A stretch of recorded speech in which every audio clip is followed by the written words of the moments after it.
Well, we have to ask ourselves, why are contractors still putting in these open systems? And I mean, I've been preaching this for so long now. I haven't personally, our company hasn't put in open drainage systems since 2006. And I've offered to close up some of the ones that I did prior to. The industry as a whole has to adopt the standard for the benefit of the homeowner. They're hiring us as professionals. Now, why would large companies come in and put in a system like that with an open channel when they know it's not the best thing? Why would they do it? Their systems are built for the contractor to make money. Fast, quick, easy. They're breaking out 4 or 5 inches. They're not breaking up. They're not putting stone around the whole pipe. They put a little bit of stone and they put a little bit of concrete over it. And then they leave that open channel. To me, it's just not the right thing for the homeowner. I refuse to do it. My companies won't do it. My contractors who believe in what we do won't do it. But there's not enough of us. Right. The industry has to come up.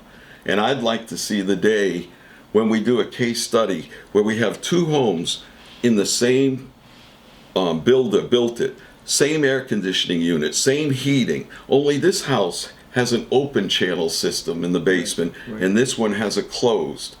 And do a test on how much is it costing a customer for heating and air conditioning, because warm, moist air is going to cost you more money, right, to take the moisture out of the air, right, before you air condition it. Yeah. So the more moisture in your home, actually the higher your utility bills, right, are going to be.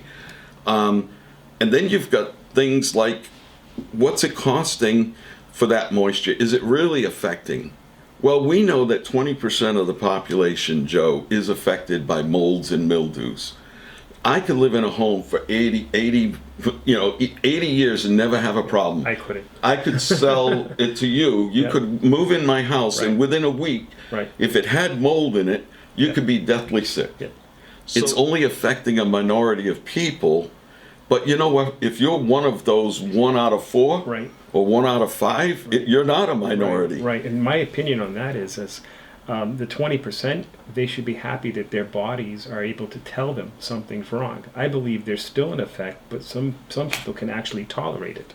So, Steve, I personally believe that the people who are in the 20 percentile, they're fortunate because their body is giving them a signal that something isn't right.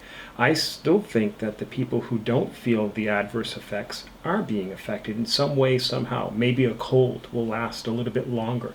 It's putting an overhead on their immune system.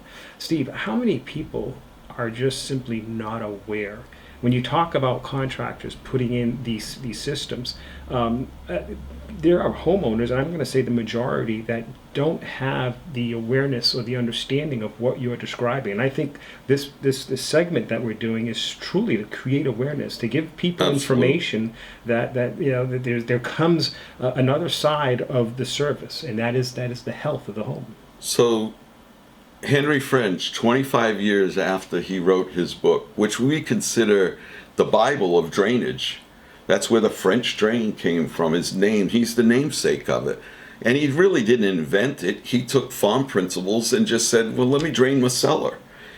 But you got to say, when you look at him, after 25 years, the publishers asked him to write a preface for a new edition of his book. And he said after 25 years, he wouldn't change anything.